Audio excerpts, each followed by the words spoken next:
welcome to the Yarn Parlor. I'm Allison. You can find me on Instagram and Ravelry as E31. This is my podcast about knitting, spinning, and knitwear design. Today is October 26th. This is episode 31. And you can find the show notes in the Ravelry group. I post those on Thursdays. And welcome to new and returning viewers. Today is going to be a quick episode, I believe, hopefully, I think. I don't have a whole lot of new things to show you, but I wanted to go over the giveaway that I'm running. I do have some whips, some spinning, and then a continuation of the Etsy update that I have coming soon. So let's go we'll start with the giveaway. I'm running a giveaway that I started last week. It is for a 2-skein medium-sized bag using the fabric from my new ice cream collection.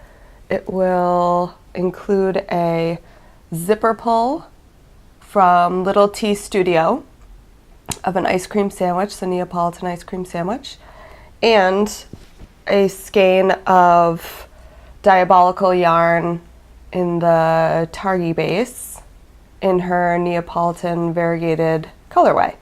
This is 90% superwash Targhee wool and 10% nylon, 395 yards. It's really, really springy and squishy. So this is the giveaway.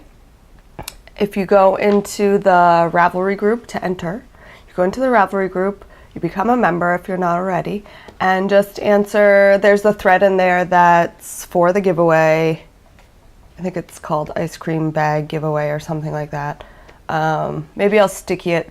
It's somewhere near the top anyway, it's a more recent thing. But the question in there is, what is your favorite ice cream? So if you just go in there and answer that question, you're entered to win. I will announce the winner next episode, November 1st. Yes, next Tuesday. So let's go on to whips. I've only worked on a couple things this week because I've been sewing for the update. Sewing lots of bags. But what I did work on is my fringe shawl that I showed last week. And here it is. I've started into the green section, finished with the jelly pink. It's so massive that it's just like this big, it's all scrunched up on this cord and it's heavy. And I'm almost done.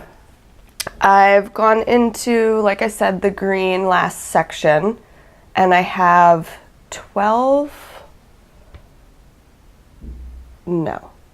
I have 6 more rows. What do I have? 8 more rows. No, that's not right. That's what I wrote. 1, 2, 3, 4. 6 more rows. Yeah. I have 6 more rows of this green garter, and then bind off all of this mess. And then fringe for days. I'm going to be putting fringe on the outside edge of this whole thing using all the different colors that I have put into this. There's 4 different colors, 4 different yarns, which are the Genie Hedgehog Fibers Merino Singles and the Jelly. And then the 2 greens are both Diamond Luxury Collection, what is it? Mulberry Merino. And that's both of the greens, and they're all singles. So this will become a very fuzzy shawl, but I think they're beautiful and I love working with singles, so it's perfect. And I have plenty left. I think I have plenty left over for all of the fringe that I have to do. So it's fringe all on the outside. But I'm really, really excited to be finished with this shawl. It was really simple, and it actually did go by very quickly once I got the yarns that I wanted to use. Yeah, and I really love the silk in these greens, just shines really, really pretty. So while the other colors are more of the matte finish, the greens kind of shimmer and shine. And they're gonna add an amazing drape to the edge.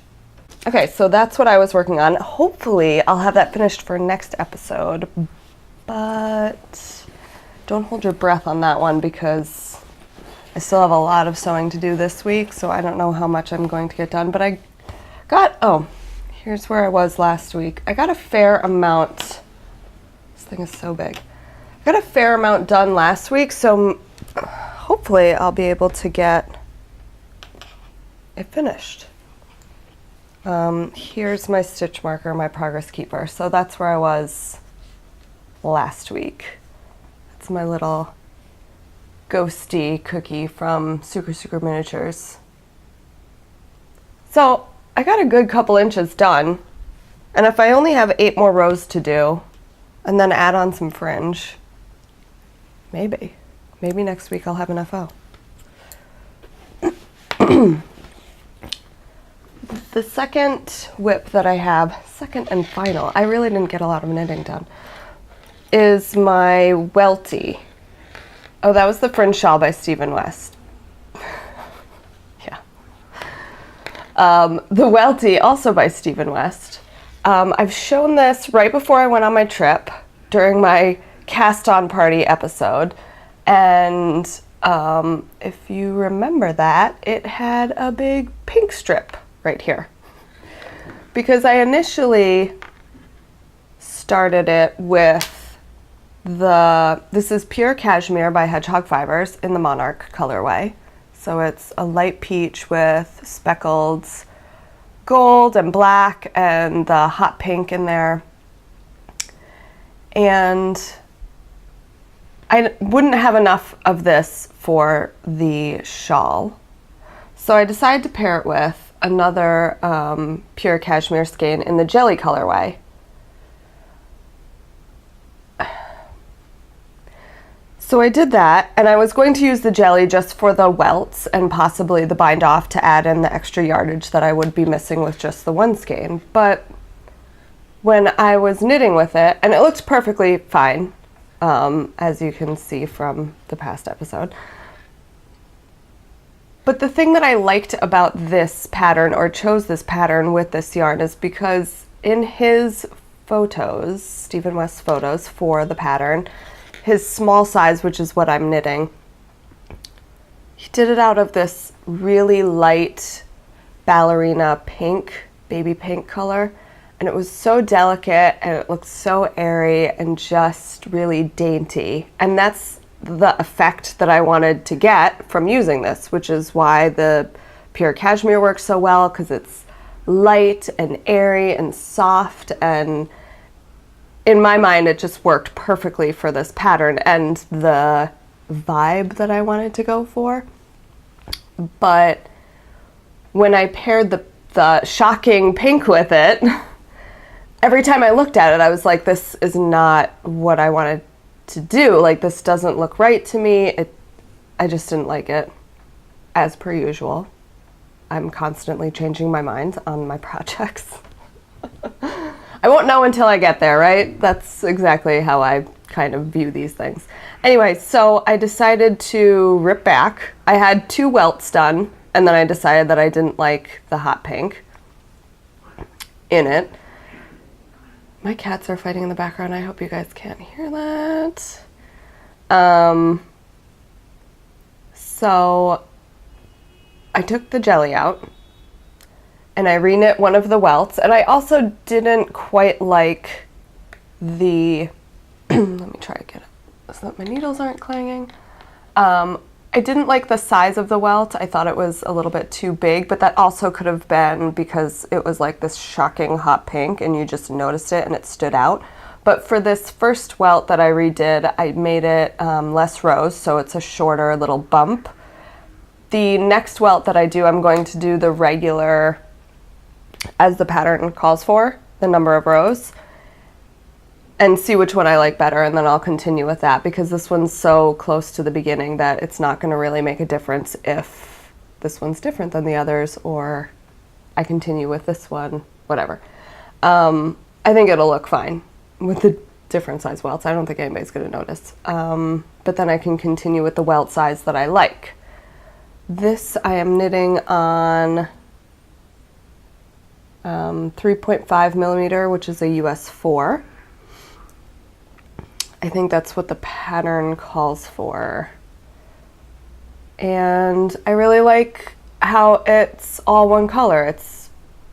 It brings back that light, airy, dainty vibe that I was going for, and not the out there shocking pink colorway. So I'm not sure what I'm going to do when I do run out of it. I think I'll just make it smaller, because it is a small size shawl, and what I'm kind of looking for is just like a neck accessory. So I'll either just, when I run out of yarn, kind of end it there, maybe taking out a couple repeats, making it more like a neckerchief instead of a small shawl. Or I might just add this hot pink back and do the border. It ends with a welt and then a picot bind off, I believe. I didn't read the whole pattern, but it looks like it from the shawl. And so I might do that with the jelly, add the jelly back in, but it'll just be along the edge. I'm not sure, but I might just end it short and keep it all the monarch. Yeah, and make it just a smaller accessory instead of a small shawl or a smaller neck drapey something or other. But that is my welty. And that's what I've worked on this week for knitting. For spinning this week, I worked on my hobbledehoy batlings, Better Days, Organic Polworth, Bamboo, Tussa Silk, and Sparkle. And those are the colorway. It's the clouds and the rainbows. And the Polworth in this is just so soft and squishy. I like working with Polworth. It has a really dry hand feel that I like. And I started working on the rainbows. Last week I showed you the cloud spun, and this week I worked on the rainbow batling part of it. And I'm spinning a single in a fingering weight, light fingering weight thickness. And when I started spinning the rainbow part, it reminded me of the Craftsy class with Felicia Lowe. I believe it's called Spinning with Color, or what did I write down? Even though I'm not, yeah, I wrote down Spinning with Color, but I'm not sure if that's correct. But it was a Craftsy class that I had purchased previously and watched, and if you enjoy spinning and you haven't been spinning for that long, or you just want a different color take on spinning, I definitely recommend this class. She's one of the better teachers, in my opinion. They do, not that they don't have great teachers, but there are some that are kind of awkward in front of the camera. I think it's more of like the beginning teachers that they had. They're like first classes. Some of the teachers are a little bit awkward in front of the camera. I was too, so I'm not gonna lie. It's a little bit nerve-wracking to be in front of a camera, but that's what makes her. She was just more comfortable in front of the camera. She spoke clearly. She explained like every aspect. I just found her easier to listen to. So, but it's all about blending colors of hand-dyed yarns, and I think she does a wonderful job with that class. And spinning with this, it reminded me of that class, because I wasn't sure how to spin this. I wanted to get the full rainbow in my spinning, but I also know that blending all of these colors together. You've got pink, orange, yellow, green, blue, violet, the whole rainbow, and then you have this blue, I think that's the soy silk. Or Tussa silk, excuse me. Oh, it could be the bamboo. I think it's the silk. And the bamboo is this white-ish. So, needless to say, you've got the whole rainbow, and I know that if I drafted out just a small amount, or at least when I was thinking about it, I was like, it's gonna start turning brown, all the colors are gonna blend together. That's not what I want, but at the same time, I wanted to try and spin the whole rainbow into my yarn, like consistently, always have the full rainbow. So what I tried 2 different ways.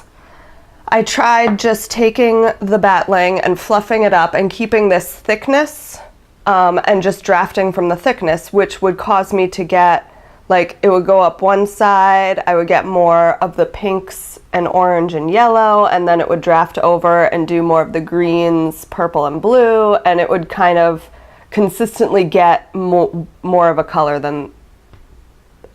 section than the other. And then I tried drafting it out really thin, but pulling the whole rainbow out as I'm drafting, kind of like this. But when I did that, it's only like a couple fibers of each color. So when you start blending it together, the dominant darker colors started to take over, and you didn't really get the rainbow. It was like a dark color that came out, or a muted rainbow. It just, it wasn't what I wanted. So I decided to just spin it the way that I had originally, which is just drafting it a little bit, keeping this fullness, and it would just take the majority of the colors as I'm spinning. Which, when I was thinking about it, I was totally fine with, because when I knit it up, I'll get like 2 or 3 stitches of orange and 2 or 3 stitches of pink and 2 or 3, and it would keep that rainbow look to it when I knit, instead of like if I've tried to spin all of the colors at once to keep a rainbow throughout the entire time, it'll kind of just look like mud, which is what Felicia Lowe goes over in her class, is if you use certain colors together, they can start getting muddy, and it just won't be the yarn that you were expecting from the colorway you're using. So that's what had reminded me about it, because I was like, I don't want mud. So how do I do this? So that's how I'm going to end up spinning them. I'm not unhappy with that. That's it. It'll knit fine. But there are some sections where I'll get the whole rainbow, and it does look pretty. So I'm happy with that. There's actually one right here, if I can show that to you. And I don't know if you can see that. Anyway, it is what it is, and I'm happy with this. So I will continue spinning the rainbow sections that way. While I was spinning this, it was reminding me of cherry flavored candy canes, the ones that have the rainbow in them with the white background. Like when you're sucking on, they're my favorite candy canes. And when you suck on them and all the colors start to blend together, this is kind of what it looks like. Cherry flavored candy canes. 'Tis the season. Oh my gosh, some yarn dyers are already working on selling their holiday colorways, and it's kind of crazy how time has just flown by. This whole year has just happened.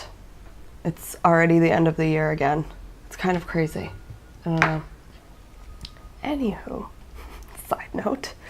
Moving on to the second spin that I was working on, which is with the Fleece Artist, my Sweet Georgia that I showed last time. those two. I bought these together at Knitty City when I was in New York. And so I was planning on, here they are. This is the Fleece Artist Rivulet Sliver, which is 65 merino, 17 silk, and 18 linen. And this is 50 grams, 1.6 ounces. And it's all these blues, teals, and then these pops of like rust, golden rust. And then the Sweet Georgia yarn that I got to pair with it is her Cayenne colorway, and it's a BFL silk. What is it?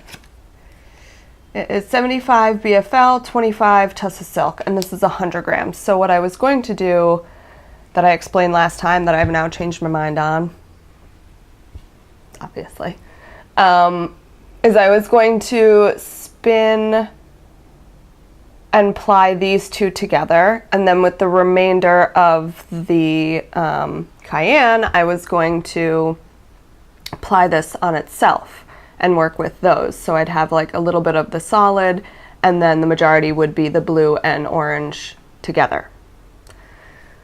So I spun up the blue into a single, and I started spinning the Cayenne. And the more I started looking at them together, I was like, okay, they'll look totally fine together, but I'm trying to be more mindful of things that I will actually wear and enjoy, not just visually like. So, which is apparently hard for me because I like lots of colors, I like bright, I like dull, I like everything. I like lots of different fibers. You name it, I probably like it if it's in the fiber world. But I go and I purchase these things and then I never use them because I wouldn't wear those colors per se so much, or I'll knit it into something and then I don't like the style, so I don't wear it. So when I saw these two together, I was like, okay, I think they're pretty, they'll go fine together, blue and orange, like I said the last episode, they're great. But the more I thought about it, I wouldn't necessarily wear something that's the blue and orange. So what I'm planning on doing now is I'm going to spin and ply the orange on itself and spin and ply the blue on itself. So I'm still making a 2-ply. It'll probably be around a fingering weight. And then I'm going to knit the abalone shawl. I don't know who it's by. I don't remember. I'll put it up on the screen somewhere. But it has, majority of it will be this cayenne color, and then it's got stripes throughout, not heavily striped, but different stripes, and I will stripe it with the blue. And then I believe the end is also the blue, and it has little holes. I'm describing this terribly. If I can put a picture on, I'll put a picture in here, but if not, it will be linked in the show notes so you can get a better idea of my horrible description. But that is now what I'm planning on doing because I will probably wear something like that more often than I would an orange and blue ply. But what I'm thinking is that I will still do a small section of the orange and blue ply together and swatch it. I'll show you guys just out of interest, but then I will keep that swatch to reference later on to know what it would look like if I ended up doing that. Would I wear something like that? I definitely know that I will wear something that's the solid cayenne and the blue plied, so that's why I'm going to go that route. But out of curiosity, I might just do a small swatch just to see what it would have looked like if I had done the other yarn my initial way. Just to keep in mind for next time, because I'm sure I'll have a blue and an orange that I like, because visually I like how they look together. I just don't know if I would like a plied yarn with blue and orange. So I will do a small swatch and I'll show you guys. So I've been spinning this to ply it, and I've been overspinning it really, because I normally underspin. So I'm a little bit weary that I'm going to make this BFL silk more of a ropey yarn. So that's just something that I wanted to mention. So maybe down the road, once I ply this up and knit with it, I can comment on whether I think I did overspin it for plying, or because I tend to underspin so that I create a looser ply. So I really wanted a nice tight ply this time around, and that's what I'm trying to achieve here, but I think that I might be overspinning it. So we'll have to see. We'll have to see once I ply and knit this if it is ropey or not. Something that I will talk about in the future. But I thought I'd mention it here because I'm a little bit nervous that I'm overplying or overspinning my yarn. That's it. That's what I have to show you today. I will show you the bags for the Etsy shop after this closing section in case you aren't interested in them. But like I said, it's going to be a very short episode because I have just been sewing so much this week. Join me next week when I will show you my November yarns, and I will show you my September and October swatches. I haven't forgotten about them. I just haven't had the time to work on them, but they will be done for next episode. So I'll show you my new November yarns and then my old swatches from September and October for my Deborah Newton swatch challenge. And I will go over my whips and spinning and announce the winner of the giveaway next week. So I will see you then. Bye.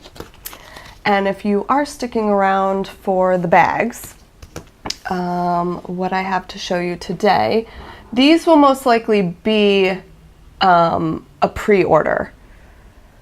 Unless you buy the first bag, which I will be able to ship out since I have to make one to do my photos, but these will be, I won't be able to get all of these done in time. So these 6 that I'm showing you today will be part of a pre-order, which I will get out within the first 2 weeks after purchasing. So I have these 2, which are drawstring bags, and they have all of the ice cream names on them. It's the print. And then the tops are kind of the speckled sprinkles of the ice cream with a drawstring, and then these just have a plain polka dot lining. But I like those. Then I have 2 colorways of this print. These are all, the rest I'm showing you are a zipper version, 1 skein, and this is the blue and the pink colorway, and it's soft serve ice cream cones with little sheepy faces on them. How cute is that? Soft serve sheep. They're so cute. And then I have a polka dot lining on those as well. This one has the pink, and this one has the multicolored polka dot lining. I love those. Sheep and ice cream. Perfect. The perfect combination. And I'm planning on making a 2 skein medium size in those as well. I should have those up for the pre-order November 4th, along with all of these. The next one is my 99 with a flake. It is an ice cream that I have yet to try, but I like the idea of it, the flake candy. So this is, it's like a soft serve with a candy, which is the flake.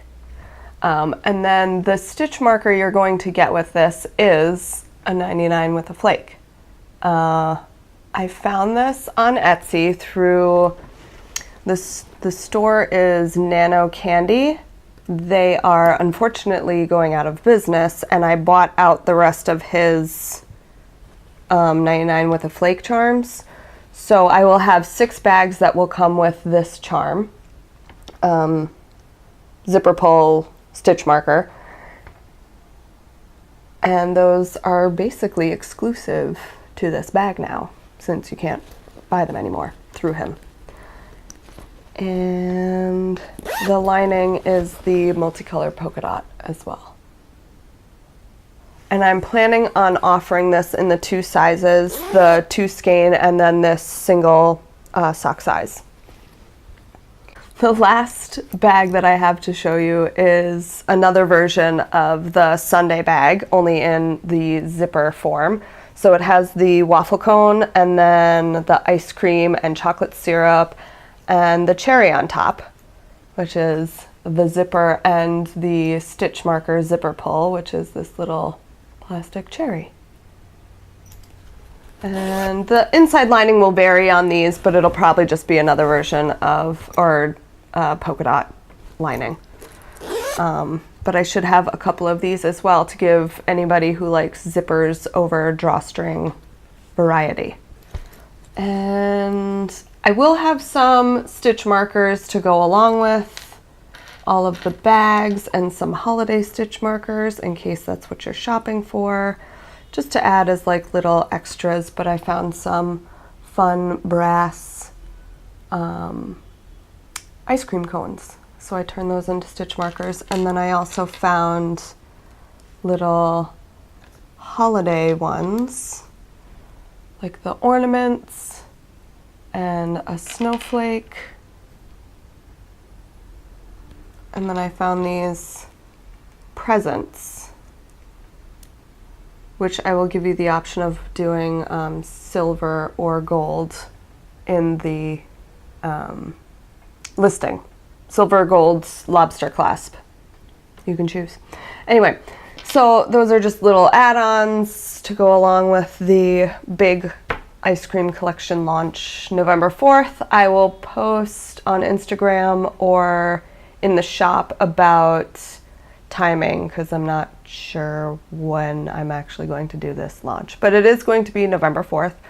And I don't know, stay tuned. I hope you like the collection, and I will see you next week. Thank you for joining me this episode.